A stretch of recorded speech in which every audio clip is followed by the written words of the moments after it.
Hello, everyone, and welcome to On the Safe Side, a monthly podcast hosted by the editors of Safety and Health magazine, the official magazine of the National Safety Council. This is Kevin Drewley, Associate Editor at Safety and Health. With me, as always, are my fellow Associate Editors and podcast co-pilots, Alan Ferguson and Barry Bottino. Hi, guys. Hello there, Kevin. Hey, Kevin. Thank you all for joining us for the July 2025 episode of the podcast, number 65 in our history. This episode is sponsored by Columbia Southern University, and we'll tell you more about them in a few minutes. Does your organization have a CEO who just gets it when it comes to safety? If so, we want to hear all about it. Nominate your leader for the 2026 CEOs Who Get It, the National Safety Council's annual recognition of leaders who demonstrate a personal commitment to worker safety and health. No matter the size of your organization, you can submit a nomination by August 3rd at safetyandhealthmagazine.com/CEOs. Recognized CEOs will be featured in a later issue of Safety and Health. In this month's podcast, Alan will share more about stories from the pages of the July edition of the magazine in our In This Issue segment.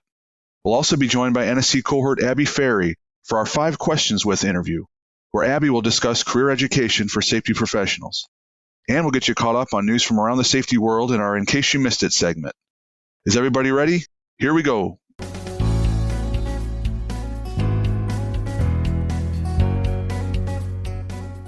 The July issue of Safety and Health has an important topic for the summer months: proper hydration. Kevin writes in his story that keeping workers hydrated requires both knowledge and action. He looks at the basics of hydration, why it's important to hydrate before and after work, and some do's and don'ts of hydration, among other topics. Kevin also has a feature story on 6 steps for safe use of mechanical power presses. Among those steps are ensuring machine guards are in place, addressing pinch points, taking part in inspections, and training workers.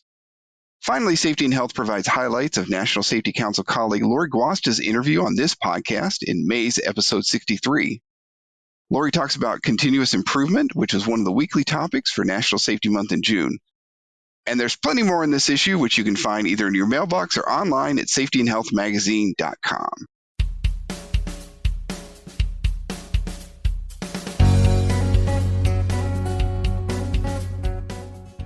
Columbia Southern University's online occupational safety and health degree programs were designed with busy professionals in mind. CSU's life-paced learning option allows you to access your courses 24/7 and earn your degree when it's convenient for you. Learn more at columbiasouthern.edu.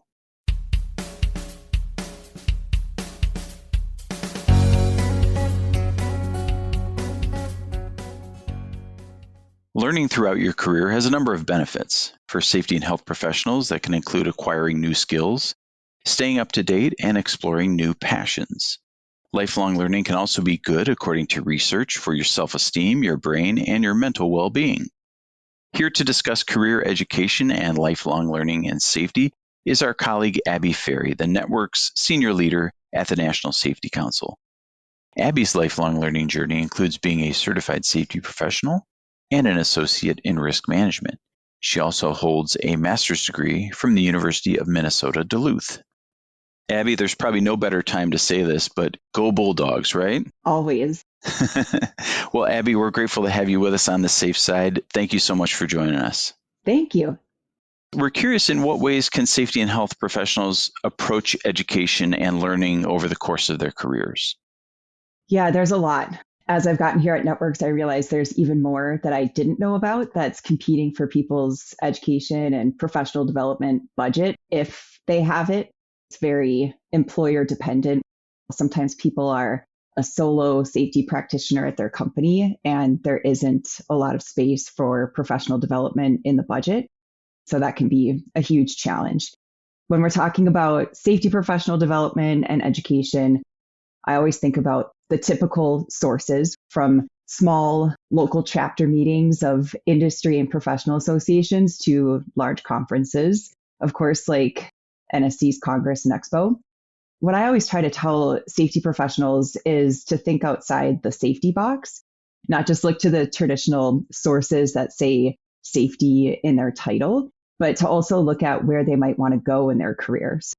A lot of us have a title that's, an acronym like EH&S, Environmental Health and Safety, or there's extra S's that are added on for security, sustainability, things like that, sometimes quality.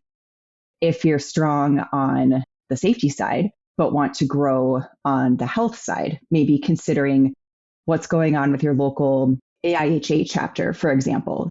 I keep getting the emails from my local chapter, and sometimes there's some really great topics that I feel can help me stretch in what I'm learning and grow that EH&S acronym.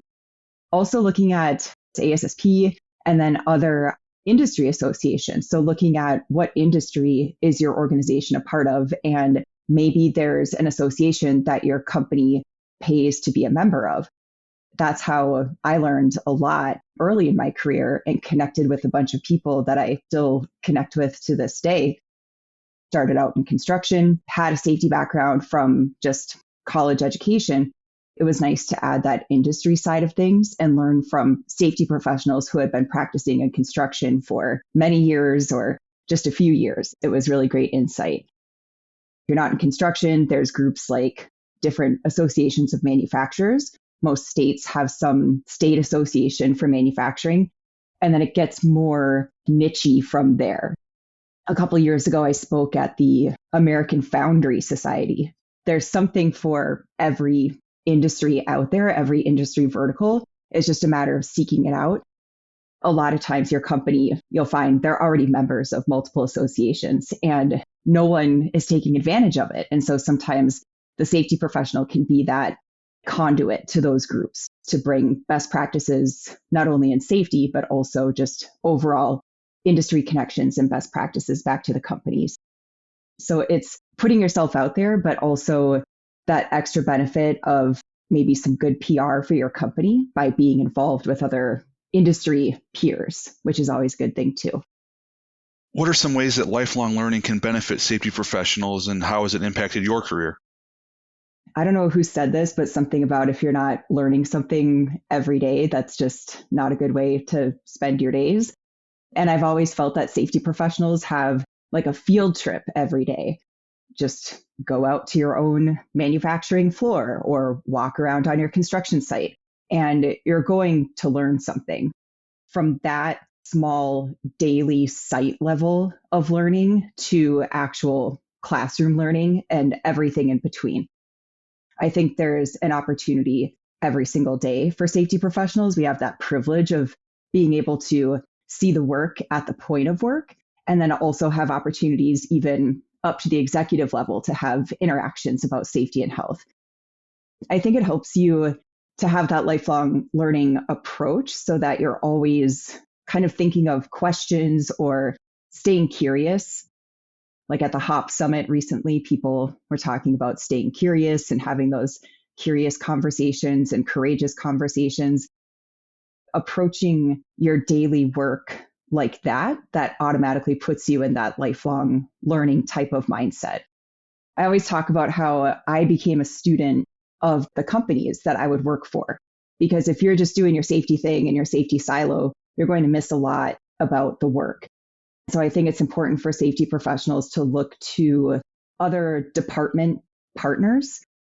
My experience in construction was reaching out to project managers, project executives, superintendents, foremen, to find learning opportunities where they could teach me about the work. You go and talk to a foreman who's working with their crew, and that's one level of learning.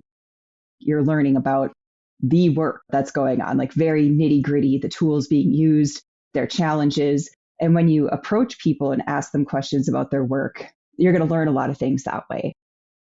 A project manager just gave me a copy of ENR magazine, Engineering News Record. I still love reading that. It's a really great way to see innovations that are happening in the work that you're doing, learning about equipment that I would never see at my job sites, just different perspectives, like the production and executive perspective on the work. And so that was very helpful. I'm thinking of my first job in construction. I worked for a company that built wastewater and water treatment plants. And I remember talking to some of the project managers, people in estimating as well. They gave me their textbooks from college and said, here, look at this, and this will show you a map of how water is treated. I would start to see the project kind of come alive, that oh, that's what this basin is for. And then it helped me understand, oh, that's why we're doing this part first and we have to take down this. And so it gave me just huge insight into the bigger picture of the work we were doing. Also helped me to do my job better, gave me more terms and keywords to either just understand when I was hearing them in meetings or to be able to drop those key terms and words so that I was speaking the language of the people at the site and also the language of the owners of those projects. I think looking at what your company does and the processes, the product that you make, the different partners in the supply chain, there's like endless opportunities for a safety professional to have that professional development opportunities. What do you take on that day? What's important to what you're working on? You can look at it strategically. I want to learn about this supply chain partner because we have these negotiations coming up, or we have this work coming in where I've never seen this type of thing before. So then you study it in advance so you have a little bit of a foundation to start from. As we know, technology is always changing, but it affords opportunities for upskilling. Could you share how that can shape a safety professional's growth? When people are approaching professional development opportunities, they're being very scrutinizing about what they attend or what they even ask their boss if they could do. Can we approach this for free or low cost? And I think it helps us to just do better in the offerings that we're putting out there for safety professionals. The examples I mentioned before about learning just what's going on at your company, that should be low to no cost. But as far as technology, there's so much out there. They've been dabbling with different types of generative AI, large language models. They can see how fast these things can work, but also that if you don't have a lot of context for the work that's being done and the safety regulations and rules and best practices that go into it, a large language model that isn't trained, that is just out there for the public, isn't going to give you very good information. Just like when we used to have mobile applications on our cell phones when those first started coming out, 10 plus years ago, some of them were really not useful. And then we started to get useful things like OSHA's heat index app, a sound level meter app that was getting close to actually measuring the sound level in a work area. Still not something you would use. You'd have to use a proper tool for that. The technology is being thrown at us now as kind of that early mobile app craze. We're always downloading new apps. It was so silly. And now we're using generative AI, untrained large language models for silly things. And so I do think it's important to try things out a little bit. So that's a low to no cost, dabbling just to make sure that you've tried it. Go deeper and learn more, especially about artificial intelligence, so you can understand what types of AI are being used already at your company. If you're in manufacturing, construction, really any industry right now, it's likely in the production processes that there's already Internet of Things, IoT, and other artificial intelligence that's being applied with machine learning and other types of AI. Be a student of the operations, but now add the technology and AI side of it. What are we already doing? What can I see? And you can start to relate it back to how you might use those tools. And that's low to no cost education and upskilling with AI and technology. There's artificial intelligence class that's out there, I think, on Coursera, LinkedIn Learning, if your company sponsors that sort of thing for you. Of course, there's a lot of platforms that will sell you a solution. So I think it's important as you're looking at what technology might be out there, you should also be doing some equal thinking and strategizing on what are your problems so that you're not just latching onto a solution without an actual problem. Technology platforms, they've got content they put out there. They've got webinars, they have white papers, and some of it's junk, but a lot of it's actually really good and can help you understand more about the use cases for these different technologies, especially different types of artificial intelligence. I think those are some great ways to learn and upskill.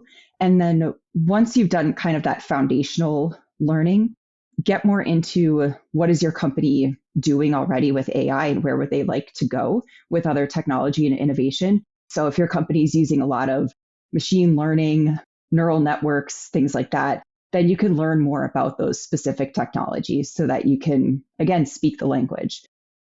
Outside of the box types of learning, when I first worked for a startup that used a lot of artificial intelligence, I read the book AI 2041, and the subtitle is 10 Visions for Our Future. And so the book is really interesting where it starts off each chapter with a narrative story where there's all this technology, artificial intelligence, like really future looking things. And even though I read the book like 3 years ago, if you look at it now, it's still very challenging and future looking.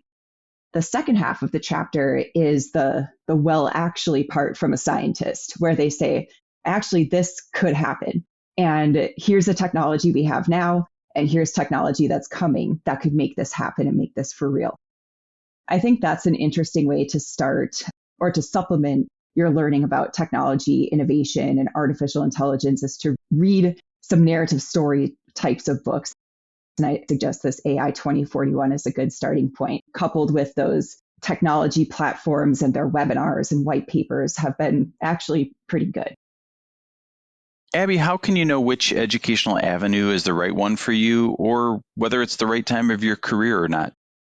If someone's at an employer who hasn't been very supportive of professional development, it's not a great time to say, hey, I'm looking for my employer to sponsor me getting my MBA or my ARM or something like that. I think it's important to be realistic, and the first realistic item is cost. I always coach other safety professionals to look at what their employer will support, which means what will your employer pay for? So this might be looking at HR, paperwork that you haven't looked at since you were hired to identify if there are any tuition reimbursement programs, if you want to go for an advanced degree, or any other programs that support that professional development where you are more in the driver's seat for picking what you're going to attend.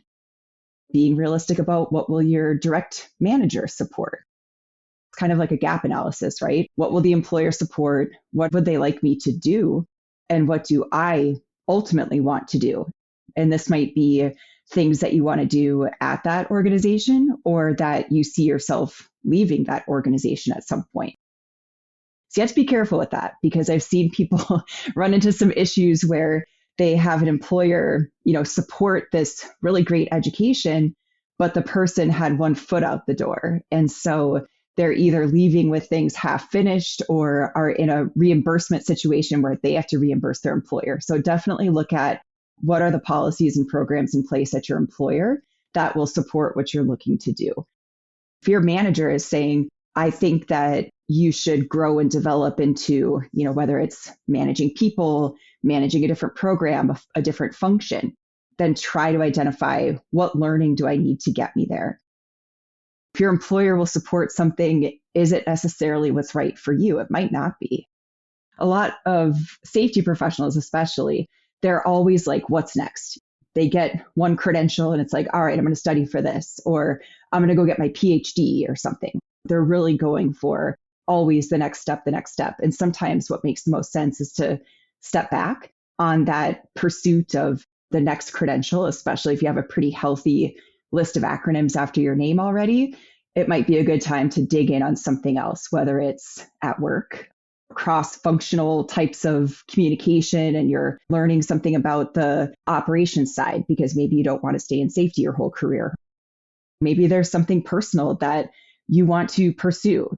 I felt it was important to support this robotics stuff that my daughter was doing. But if I was busy with work, how do I have the time to coach and help coach the team? I put that kind of not necessarily on my plan that was facing my boss at the time, but it was on my personal plan. Just going back to what's realistic, whether it's what your company will support or what your own sanity can support in the moment. And that ebbs and flows throughout your career. I think it's important to max out what your employer will support for you because it's good for them. Putting in time on the workday, and then you're putting in time outside of the workday for something that supports the work. As we wrap up, Abby, what resources would you recommend when it comes to learning about career education and lifelong learning? I look to LinkedIn a lot throughout my career. and look at people that I've met in person or that I see speaking at events and think, wow, that's really cool. I look at their profile and I see what has this person educated themselves in. And sometimes it's surprising. Either the volume is a lot or it's little, or it's just not what I thought. I look there because there's things out there that people have achieved. We see them in elevated platforms in our profession. You can use that to help guide your own career path. You don't have to start from scratch. You don't have to start from just what your employer is telling you is important. You finish your degree and then you turn your back on your school. I've found that going back to the University of Minnesota system here, there's a lot of really great certificate programs. There's really great alumni support for the College of Science and Engineering that I was a part of. And so you can look to your college, even if it's been a really long time since you were there. There's still really great supports that are there for alumni. If there's a specific aspect of your career or development that you want to improve in, that you're growing your network with people that are specific to that goal. So maybe it's attending an alumni event or attending some networking type of event in the profession or in your industry. Well, Abby, we appreciate your time and we thank you for the insightful discussion. Thank you so much for being with us on the Safe Side this month. You're very welcome.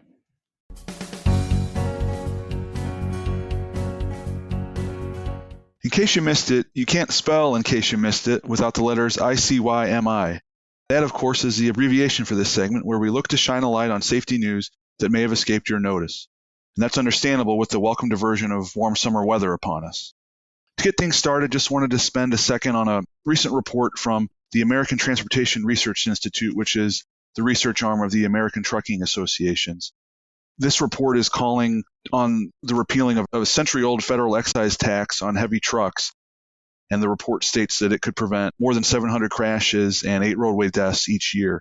It just was interesting because it harkens back to something in World War I era, and I know we're used to hearing about some federal OSHA or other agency standards that maybe date the 70s or 80s. And while this isn't a standard, again, was just kind of interesting to hear about an argument that basically says something was around more than a century ago and needs to kind of get the heave-ho as this organization is contending. This 12% federal excise tax on new trucks and trucking equipment was in place since 1917, and it was introduced during World War I to, quote, pay for military costs and an expanding federal government, unquote. And again, we're more than a century later, contends ATRI, and this thing is just really not doing what it was called to do. Its life and technology and everything has kind of passed it by. This was research. It wasn't anything that was promulgated, but it'll be interesting to follow and see what kind of traction it gains. Barry, how about you? Well, Kevin, I want to share a story that I wrote recently for safetyandhealthmagazine.com that's gotten a lot of attention and a lot of comments on our website. And that is a new law in the state of Missouri where lawmakers at just the very end of the latest legislative session repealed a law that would have allowed more than 700,000 workers to get paid sick leave benefits. And just a little timeline I wanted to share with our listeners today. Voters in Missouri approved this new law by a 58% vote. 58% of voters voted for additional paid sick leave benefits. So then in April, the Missouri Supreme Court upheld the election results. And then in May, on the last day of the legislative session, Republicans pushed forward a bill to repeal that law. They called it a 1-2 punch for Missouri businesses. And the business community was really against this going forward. In turn, the result of that has been that not only have those paid sick leave benefits been taken away with this new law, there are a lot of folks who are not happy in Missouri, as you can imagine, and having this paid sick leave benefits pulled away in this fashion has upset some folks. So, Alan, I know going from the Missouri State House to a place that you're very familiar with, the houses of the representatives in Congress, in the House and Senate, and tell us what's going on there. Yeah, so we got a first chance to hear from the nominee to lead OSHA, David Keeling. He's a former UPS and Amazon safety executive. The big thing from this June 5th confirmation hearing was Keeling outlined his 3 goals for OSHA. Now, I think this was really intended to be an overview. It didn't really get into the finer details. On top of that, unfortunately for us, he shared the stage at this hearing with 3 other nominees, and I believe he got about half a dozen questions, and that was it. Again, in his opening statement, he had 3 goals. He called modernization and regulatory oversight and rulemaking. He's talked about the use of existing global industry consensus standards. Again, this is just speculation. There wasn't finer details. I don't know if he's talking about incorporation of those standards into the regulations, kind of the way OSHA does with NFPA 70E or something else. He also talked about expanding OSHA's cooperation and collaboration efforts, including kind of modernizing and updating the voluntary protection programs I've heard before. It's something I think that's been on OSHA's radar. Something he called enforcement transformation, and he said you could harness existing data and to greatly enhance on-site safety efforts through predictive analytics. And again, didn't specify what kind of data, what type of predictive analytics. OSHA former Deputy Assistant Secretary Jordan Barham on his website said it sounded a lot like the site-specific targeting program that OSHA kind of already does. Keeling had an overall goal in mind. We must engage at-risk employers and employees through proactive risk mitigation and reduction programs before a worksite tragedy has taken place. He said we should never get to a worksite after it's too late. I think, again, that could be, frankly, a kind of a pie-in-the-sky goal, especially as Senator Tammy Baldwin from Wisconsin noted that OSHA is expected to conduct around 10,000 fewer inspections in this fiscal year compared with the most recent data available, which is fiscal year 2024. It was a great first look at Keeling and kind of getting to hear from him. There weren't a whole lot of details. I'm hoping that some of those details will come out, perhaps even if he decides to join NSC at Congress and Expo and perhaps during a press conference. We'll have a chance to ask those questions. But yeah, that's something in case you missed. As always, now it's our listeners' turn. Is there something important that you've learned recently and want others in the safety world to know? Please email your thoughts and feedback to us at safehealth@nsc.org. And as always, we are eager to hear from you.